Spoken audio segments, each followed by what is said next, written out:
Bismillahirrahmanirrahim. Assalamualaikum warahmatullahi wabarakatuh. Kembali lagi di channel Perasaan Desa Tempat 12. Agak lemes ya suaraku.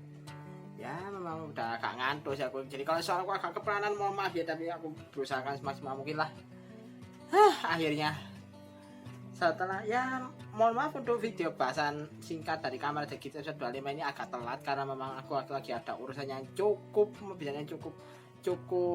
apa ya dibilang ya, karena kan cukup urgent lah di luar ke YouTube, jadi ya nggak bisa ngelarin hal itu sih. Jadi ya mau gak mau aku harus agak mundur. Sebelumnya kan aku agak ya, kalau yang udah lihat di video short yang aku upload di YouTube tahu kan, kalau hari Minggu itu aku ikut event ya, itu buat apanya, buat healing aja sih.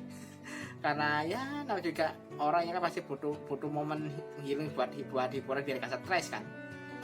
Di setelah itu tepar aku setelah aku tepar, dan hari berikutnya karena mama ada urusan yang aku bilang tadi, aku agak molor ini ya.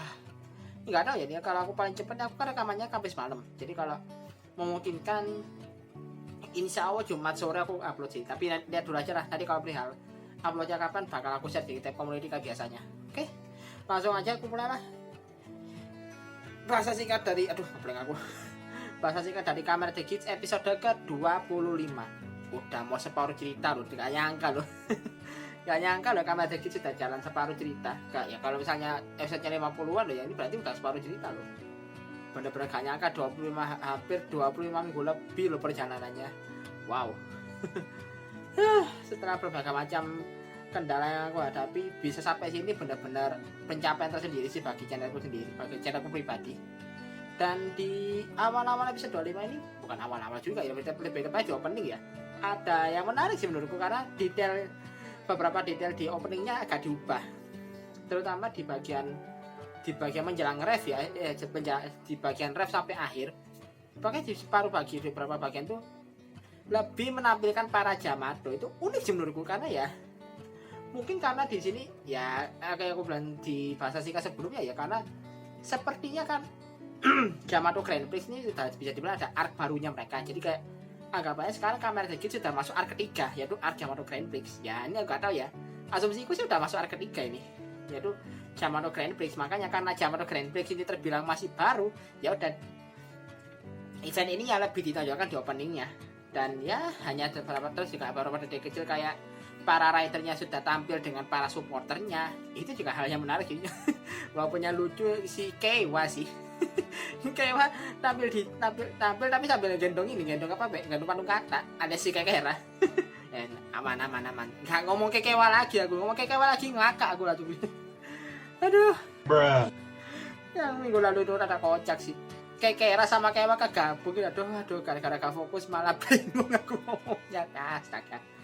Oke, langsung lanjut ke cerita utamanya, yaitu babak pertama Jamato Grand Prix atau JGP aku nyebutnya ya, yaitu Jamato Kaminari. Aduh nih kedistrek sama catatanku yang rada tipu. Yaitu Jamato Kaminari Festival ya, festival Kaminari itu lebih ke petir ya kalau salah ya.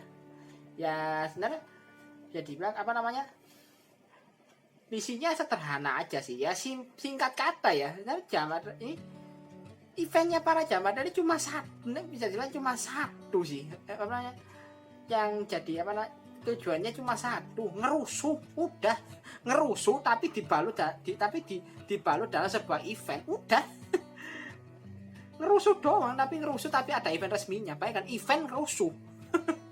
Aduh bingung aku. Dan di sini yang tujuannya adalah agar para Jamato itu mendirikan 5 menara ya, 5 menara di sekitar perkotaan. Buat nantinya itu biar daerah perkotaan itu hangus ke sambar petir. Ini memang kalau dipikir kali bener-bener gak ada nalar emang si Berova ini. Ini toh juga yang adakan JGP kan dia si Berova. Jadi ya apa namanya, tujuannya cuma satu, ngerusuh, buat orang menderita. Udah, itu kan kesenangannya dia. Ingat loh, Berova itu adalah karakter yang bener-bener seneng banget, bahkan kayak seneng banget ngelihat orang menderita. Ya alias ya, apalagi kalau bukan psikopat. Sorry ya, ini menurutku pribadi Berova nggak lebih dari karakter psikopat doang sih. Bocil ya, gampangannya bocil kematian. Kalau menurutku bocil kematian yang psikopat. Aku bilang bocil kematian karena faktor aktrisnya. Aktrisnya itu masih muda loh, masih 15 tahun. Bayangkan, aktris aja umurnya masih seumuran adikku yang paling bungsu. Ya ampun, ya ampun. Nah, aku rada kaget sih pas tahu fakta itu. Kalau ternyata si aktrisnya Berova, lupa namanya siapa sih, lupa aku. Itu umurnya masih 15 tahun loh. Hanya lebih tua beberapa bulan dari adikku yang paling bungsu. Kaget loh aku jujur aja. Tapi ya berarti ya ini, tapi karena kayak gini ini membuktikan kalau memang talentanya dia itu benar-benar bagus banget sebagai seorang aktris. Masih muda loh. Tapi dia bisa memainkan karakter antagonis yang benar-benar menyebalkan itu. Aku salut sih. Kalau dia bisa jadi the next-nya Koyo Murakami, wah itu bener-bener bagus sih buat perkembangan karirnya. Ya, sekali lagi menurutku ya, aku nggak benci orangnya, aku cuma benci karakternya dia. Tapi kalau dari segi aktrisnya, salut sih aku. Dia bisa, jarang loh ada karakter antagonisnya bener-bener pembawaannya sebagus itu, jarang banget. Karakter antagonisnya bener-bener bagus itu menurutku ada antagonis yang bisa membawa karakternya sampai benar-benar dibenci penonton. Nah, itu menurutku adalah salah satu menurutku pribadi ya. Kalau menurutku pribadi itu adalah salah satu hal yang bisa dibilang adalah puncak dari kesuksesan seorang aktor atau aktris yang memerankan karakter antagonis. Susah loh memerankan karakter yang dibenci itu. Memerankan karakter yang disukai penonton aja susah, ini dibenci loh. Dan ya cuma ada beberapa detail kecil sih, kayak ada beberapa kan ini ada berapa peserta ya, aku ada 3 Jamato pokoknya, atau Jamato, Bishop Jamato katanya, sama si Sabotenek Jamato ini kalau aku salah koreksi aja. Terus 2 lagi adalah Jamato Rider dan satunya lagi si Michinaga. Nah, kenapa Michinaga bisa ikut Jamato Grand Prix ya, karena bisa dibilang statusnya Michinaga kan sudah separuh Jamato, jadi ya dia bisa ikut Jamato Grand Prix. Dan ini juga lucu sih, ada bagian di mana si Michinaga sempat tanya ke Daiji kan, kenapa kok Daiji nggak ikut event ini? Daiji-nya simpel jawabnya, dia sebenarnya mau ikut juga, cuma karena ini event khusus Jamato, ya dia nggak punya kesempatan ikut, karena ya toh Daiji masih manusia, beda dengan Michinaga yang sudah cenderung ke separuh Jamato. Dan ya cuma ada detail kecil perihal Michinaga yang ganti outfit doang sih. Outfitnya jadi kayak dia gimana ya? Aku bingung sih, aku bingung gimana. Pokoknya dia ganti outfit gitu aja lah.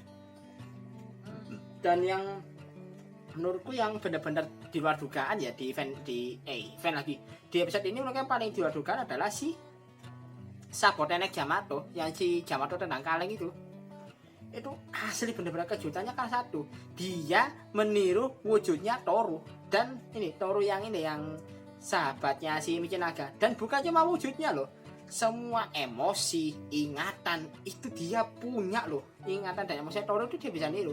Ini bener-bener gila sih, berarti anggap kata sekarang evolusinya Jamato itu makin lama makin pesat loh. Awalnya kayak yang dulu si Jamato apa sih, si Ruk Jamato nggak salah ya, yang niru wujudnya si Shiroe, itu kan cuma niru wujudnya doang kan. Terus juga Jamato lainnya ngikutin, tapi cuma wujud manusia doang. Kalau perihal kecerdasannya masih sama kayak Jamato pada umumnya kan, yang kayak zombie gitu, masih gitu doang. Tapi kali ini dia bisa niru emosi sama ingatannya. Ini benar-benar makin bikin merinding sih asli, karena berarti makin kesini kecerdasan Jamato makin lama makin berkembang loh. Dan ya memang di plot ini rada-rada mirip Worm sih kalau di Kamar Cerita Pluto, yang benar-benar bisa meniru orang dengan sempurna banget. Jadi ini emang agak bikin ngeri sih emang perkembangannya Jamato sekarang. Dan ya di event ini juga Jamatonya yang langsung ngincer apa, sebuah festival gitu ya, kayak persiapan festival apa dulu, festival Oni ya katanya, yang kalau nggak salah menurut kepercayaannya orang-orang ini katanya kalau mereka kayak kejar-kejaran sama Oni lah, jadi kalau ada orang yang bisa ngerebut bel dari Oni yang dikejar ini, apapun keinginan mereka bisa dikabulkan. Ya itu kayak ya bisa bilang kayak kepercayaan orang setempat aja sih, tapi dikemas dalam sebuah festival perayaan apa gitu. Nah festivalnya ini yang lagi dibangun tiba-tiba diserang sama Yamato dan dihancurin semua. Dan yang aku setuju sama Agan Reza sih, yang pas bagian orang yang naik tangga lagi masang kayak masang hiasan di yang agak tinggi itu, tiba-tiba tangganya ditendang dan dia jatuh tuh. Aduh, ngilu sih di bagian itu. Kalau misalnya ini gimana ya, di bagian bawah itu nggak ada landasan buat dia kayak biar aman pas jatuh. Ini bener-bener kayak ya orang naik tangga terus jatuh, tangganya ambruk gitu, ngeri sih. Ini kalau sampai salah jatuh bahaya loh. Dan ya karena bagian si para Yamato ini ngerusuh, ya otomatis itu memancing para Kamen Rider datang kan. Ya ini si Ace, Keiwa, Neon datang semua mereka. Cuma di sini yang jadi hal yang menurutku cukup nggak biasa, yaitu para Yamato yang di sini ini bener-bener berbeda dengan Yamato yang di drama mereka sebelumnya. Karena kali ini mereka kayak terlihat jauh lebih kuat dibandingkan yang sebelumnya loh. Apalagi di sini ada 2 Yamato Rider yang pakai Viver Slot Buckle. Dan mereka juga dapat item yang notabene juga lumayan geger menurutku, yaitu Monster sama Boost. Jadi para Kamen Rider yang lain itu kayak hampir gak berkutik loh lawan para Yamato. Bener-bener kayak gimana, kekuatannya nyaris gak udah kalah soal jumlah, soal kekuatan pun mereka juga jomplang. Mungkin ya alasannya karena satu doa sih, yaitu karena ya pertarungannya mereka di sini sudah dikemas dalam sebuah event yang untuk bersaing satu sama lain. Jadi kayak ya mau gak mau mereka juga harus tambah kuat di sana. Memang benar-benar perkembangan Yamato rada mengerikan sih. Udah mereka bisa niru mimiknya manusia, mulai dari muka, emosi sama ingatan. Sekarang kekuatan mereka juga meningkat jauh. Ini makin lama makin ngeri sih emang. Ya singkat cerita juga ronde pertama JGP selesai, para Yamato-nya kembali, dan ya untuk sementara para Kamen Rider bisa bernafas lega lah setelah mereka seperti sudutkan kayak gitu. Dan juga di sini apa ya? Ada dialog yang cukup menarik sih menurutku, dialog antara si Ace sama seorang bocah ya, aku nggak tahu namanya siapa sih, yang pokoknya di awal aja dia bawa karan bunga, di mana dia itu kayak pengen mengajukan permohonan biar ibunya bisa sembuh. Ibunya kan kalau nggak salah di rumah sakit ya. Jadi ya kayak percakapan khas karakter dengan seorang anak kecil lah. Jadi ya tapi menurutku cukup ngena sih kak, jadi percakapannya, karena ya antara aku bingung nyebutnya gimana, tapi kalau menurutku kayak ngena aja sih. Dan ada satu percakapan cukup unik, yaitu kayak percakapannya antara Shin yang menjelaskan kondisi dunianya dia di masa depan itu kayak gimana. Dan ini cukup unik sih, karena ternyata di masa depannya, di masanya Shin, semua halnya berhubungan dengan takdir, keinginan, dan hasrat atau apapun itu sudah bisa diatur sesuka hati. Jadi kayak jodoh siapa, rezekinya seberapa, matinya kapan, segala macam itu bisa dibilang semua itu sudah bisa diatur sesuka hati. What the hell? Ini kayak gimana ya? Jadi kayak mungkin ini alasan kenapa kayak mereka itu kayak terhibur gitu. Mungkin ini alasan kenapa orang-orang masa depan itu terhibur dengan adanya di seri Grand Prix, yang dimana orang-orang zaman dulu itu bersaing demi mewujudkan hasrat dan keinginannya mereka masing-masing.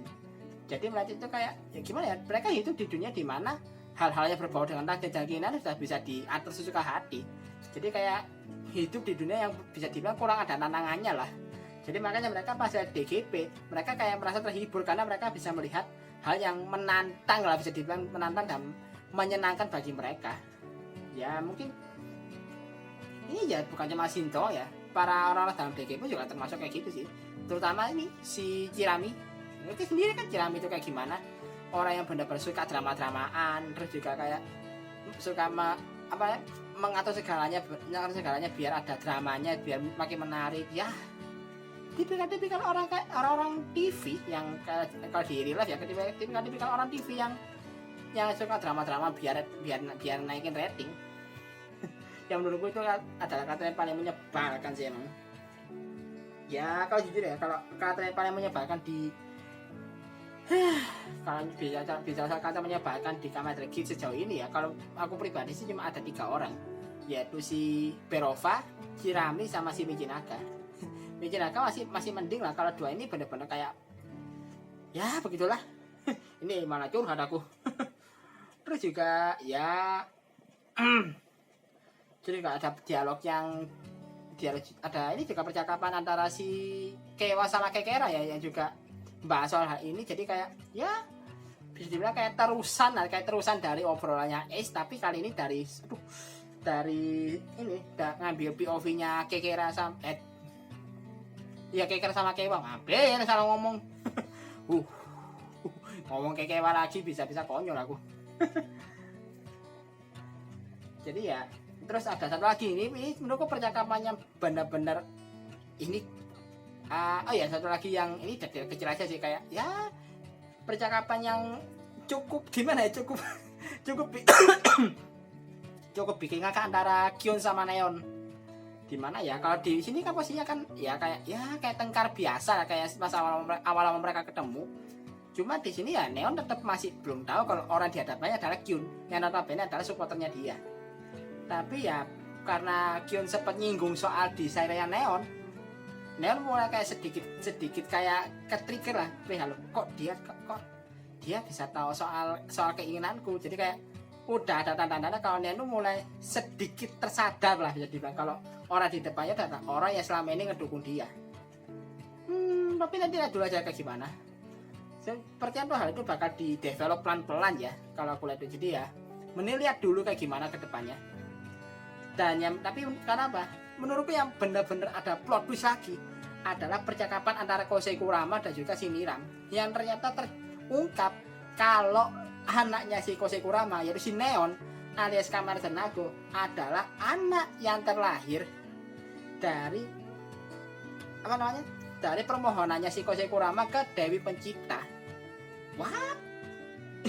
Aku pas nonton kemarin itu benar-benar harus aku ulang-ulang itu Bang, itu karena beneran lah ini, aku sampai bener-bener harus menelaah bener-bener dalam, sampai aku ngulang berapa kali loh kemarin itu karena saking kagetnya itu loh, ternyata adanya kayak gini ya.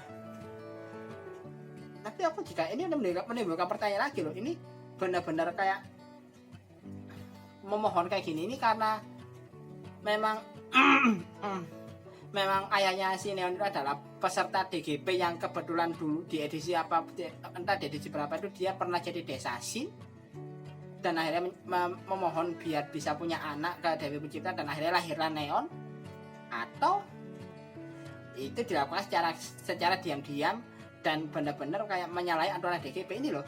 Aku inget ada bagian di mana si Niram pernah ngomong kalau ada satu orang yang pernah menyelinap ke tempat Dewi Pencipta dan mengajukan keinginannya dan dia berhasil. Cuma ya di sini dianggap kayak pihak DGP kecolongan karena ya ada orang luar yang tiba-tiba nyelonong, terus juga kayak nyelonong masuk lah ke sana dan kayak langsung ngajuin kayak terobos keamanan DGP lah. Apa jangan-jangan orang itu adalah si Kosei Kurama gitu? Aku malah mempertanyakan kalau jadi pas aku nonton dulu aku keinget bagian itu ya, pas si Nira ngomong sama Berova dan perihal Berova itu bukan orang pertama yang berhasil nyelinap ke tempat Dewi Pencipta. Nah orang pertama ini kalau Berova bukan orang pertamanya itu siapa? Pertamanya apa? Jangan-jangan si Kosei Kurama. Nah, aku mikir ke situ gitu. Ini makin ya gimana ya kalau di episode ini, dari episode kemarin juga sih kayak beberapa misteri yang sudah ada itu perlahan kayak sedikit demi sedikit itu sudah mulai diungkap semuanya, tapi juga mereka sekali yang menyatakan teori baru. Aduh, teori baru ya ini perihal misterinya Neon. Ini aja bahkan aja misterinya belum terungkap semua loh. Tiba-tiba muncul misteri baru lagi perihal Neon yang ternyata lahir dari andilnya Dewi Pencipta. Ini benar-benar bikin anjir lah. Saat beberapa pertanyaan terjawab semua, muncul pertanyaan baru. Wow. Tapi menurutku kalau ini bisa jadi development bagus bagi Neon yang memang ya ini kalau bisa jadi development bagus buat Neon ya aku nggak ada masalah sih, karena ya mungkin ini bakal berhubungan dengan desainnya Neon juga kan, yang dia masih yang menginginkan cinta sejati. Ya kalau ini bisa dihubungkan ke sana dengan pengemasannya bagus, ya aku nggak ada protes. Ya perihal itu udah. Terus juga dan ada satu detail lagi, cuma ini detail yang menurutku minor aja, yaitu percakapan antara si Sabotenek yang nyamar jadi Toru. Ini nyebutnya kayak kalau akan dasarnya nyebutnya Toru Yamato sih. Ya pokoknya Toru dalam tanda kutip sama si Michinaga, dan mereka kayak curhat soal masa lalunya mereka yang notabene ternyata mereka sejak SMA itu udah barbar aja emang. Udah kayak sering terlibat gelut sama orang itu, kayak ternyata memang udah bawaan dari dulu. Pantesan aja nih si Michinaga itu barbar banget kalau jadi Kamen Rider Bava. Ternyata udah bawaan dari lahir kayaknya. Ya terus di bagian itu juga, oh ya ada bagian dimana si Michinaga kan minta, biarnya tanda kutip minta dikasih item yang bisa membuat dia lebih kuat. Nah si Berova kayak ngasih hint kalau Michinaga memang mau punya item yang ada bisa buat dia kuat, dia harus menyelesaikan secret mission. Ya kayak ciri khasnya para supporter lah, kayak apa, dimana bentuk dukungannya mereka kan kayak ngasih secret mission, dimana nanti pemain yang mereka dukung ini, kalau pemain mereka dukung ini bisa menyelesaikan secret mission ini tadi, mereka bakal dapat item tertentu. Ya kayak dulu waktu si Ace dapat power builder, terus jika Keiwa-nya berkali-kali dapat boost, itu kan juga bagian dari secret mission kan. Nah itu si Michinaga juga diberi petunjuk kalau bakal ada kayak gitu juga buat dia. Jadi kalau dia mau dapat item baru, ya dia harus menyelesaikan secret mission terlebih dahulu. Dan ya singkat cerita roda kedua dari Yamato Graphics dimulai, role-nya tetap sama, yaitu ngerusuh. Dan di sini terjadi ya battle yang menurutku cukup menarik sih, battle 2 lawan 2 ya, antara Kamen Rider Geats dan juga Kamen Rider Zin melawan Kamen Rider Bava dan Sabotenek Yamato. Ya kalau perihal dan battlenya sih dipisah ya, antara Kamen Rider Geats lawan Kamen Rider Bava, terus Kamen Rider Zin lawan Sabotenek Yamato. Tapi ya kalau perihal Zin lawan Sabotenek ya itu kayak udah gak perlu ditanyakan lagi sih, karena Sabotenek Yamato aja masih kepukul balik loh pas lawan si Zin. Berarti ya anggapannya sekarang Kamen Rider Zin ini masih termasuk cukup kuat loh. Jadi setelah kemudian dia masih dibuat kuat banget dan belum di nerf, menurutku bagus sih. Ya kalau dia di nerf langsung di nerf ya juga pasti bakal ngebosanin lah. Jadi ya bagus lah kalau di sini Kamen Rider Zin masih dibuat kayak kuat banget, karena memang belum porsinya. Mungkin di nerfnya menurutku ya, bagian dimana Kamen Rider Zin bakal di nerf mungkin disiapkan nanti buat debutnya Kamen Rider Geats Laser Boost Form. Feelingku sih gitu ya, feelingku loh ya. Ternyata sih Kamen Rider Geats Laser Boost Form kan dia pakai laser juga kan di beltnya. Dan di sini terjadi debut yang cukup menarik perhatian, yaitu debut dari Kamen Rider Bava Komen Yamato Form, yang dimana di battlenya bener-bener ya ciri khasnya dia banget. Pedangnya dilempar terus dia gebuk-gebuk si Aceng doang gitu. Terus juga dan caranya dia nge-charge ya kan, ini bagian komen bakal yang ada di resist wordnya harus di-charge dulu kan, dengan cara pedangnya dipakai buat nyerang. Nah ini menurutku ada hal yang cukup gila yang dilakukan sama Michinaga. Dia pakai resist wordnya ini bukan diserang ke si Geats buat nge-charge resist bakalnya, enggak, ditebas ke dirinya sendiri loh. Ini benar-benar memang kelat barbar kayak wong ini. Dan akhirnya muncul Kamen Rider Bava Command Form Jet Mode. Dan ya karena Geats cuma pakai basic form ya, yaitu si Magnum Form, ya otomatis ya bisa dibilang di bagian ini Geats lumayan terdesak loh. Dan ya memang menurutku cukup menarik di sini, karena akhirnya Kamen Rider Bava itu sudah mulai bisa ngimbangi Geats loh, bahkan bukan sekedar ngimbangi lagi sih, menurutku dia sudah benar-benar bisa ngungguli, sudah hampir di atasnya Geats loh dari segi kekuatannya deh ya. Apa mungkin, aku nggak tahu ya kenapa ya, apa mungkin karena faktornya dia sudah setengah Yamato kali ya, jadi kayak kekuatannya kayak nyampur gitu, kekuatannya sebagai Kamen Rider Bava dan juga kekuatan Yamato. Karena hal itu kayak dua kekuatan yang bisa dibilang campur dalam tubuhnya Michinaga ini. Mungkin itu yang jadi alasan kenapa Michinaga kayak makin kesini kayak kekuatannya makin bertambah. Dan dia yang awalnya kayak gak bisa kayak kepalanya bener-bener masih belum bisa nyanyi Ace. Sekarang dia benar-benar bisa ngimbangi, bahkan lebih bisa dibilang cenderung unggul sih. Dan ini juga nyambung ke preview episode 26 nanti, dimana di bagian ini kayak ya mungkin jadi ini momen dimana si Ace di nerf dulu kali ya. Jadi kayak dia dibuat terpojok sama kerjasamanya Kamajer Bava dan juga Sabotenek Yamato, dimana di sini mungkin bakal jadi development bagus biar nanti untuk debut dari Kamen Rider Kids Boost Mark II form. Minggu depan ini bakal muncul tuh formnya, yaitu biasanya fase pertama dari super formnya Kids, yaitu Boost Mark II. Aku ya penasaran sih kayak gimana. Apakah memang kalau biasanya aku dari scan majalahnya ya, dan jika detail dari Kamen Rider Kids Boost Mark II form itu menurutku formnya memang keren sih, aku bilang. Ya lihat dulu aja nanti media sosial kayak gimana. Karena ya habis pertarungan ini juga udah stop gitu. langsung bersambung karena ya mungkin bakal disambung buat esok minggu depan, karena kan bakalnya juga sekalian buat debutnya Boost Mark II ini. Ya mungkin kurang lebih gitu aja kali ya. Ini aku udah mulai rada ngeblank karena mungkin udah agak ngantuk. Ya sekali lagi mohon maaf ya kalau misalnya uploadku agak telat karena memang lagi banyak urusan di luar YouTube. Tapi ya untung aku masih bisa nyempatin lah. Jadi ini juga benar-benar waktunya berusaha buat nyempatin, dan makanya aku rekamannya malam, biasanya kan sore kan. Oke. Ya ada dulu episode 26 kayak gimana. Apakah juga Boost Mark II, aku juga penasaran debutnya itu kayak gimana nantinya. Saya gini kan dulu kan ada rumor kalau Boost Mark II ini form berserk adalah form yang notabene berserk, alias form yang nggak bisa dikendalikan. Tapi ya lihat dulu aja lah, ini kan semuanya serba lihat dulu aja nanti gitu. Karena ya ini kalau memang beneran nih Boost Mark II ini ada form yang nggak bisa dikendalikan, agak bosenin sih menurutku. Karena tiga serial sebelumnya aja udah ada kayak gitu loh. Zero Metal Castle Hopper, Saber Primitive Dragon, Jack Revice pun bakal juga pernah lepas kendali. Ini kalau Boost Mark II kayak gitu juga, ya mungkin bakal ada sisi menarik sih. Tapi ya menurutku bakal ada titik jenuhnya nih, karena lagi-lagi mereka menggunakan formula yang sama untuk super form. Tapi ya lihat dulu aja lah kayak gimana ya. Oke lah, sekian dulu untuk video kali ini. Ini juga udah lumayan panjang aku rekamannya. Oke, sekian dulu video kali ini. Ulang lagi ngomongnya. Like dan share video ini kalau kalian suka dengan video ini. Subscribe juga channelku kalau kalian suka dengan bahasan di channelku ini. Dan kirim kritik dan saran di kolom komentar. Akhir kata, assalamualaikum warahmatullahi wabarakatuh. Salam dari Pasani 1412.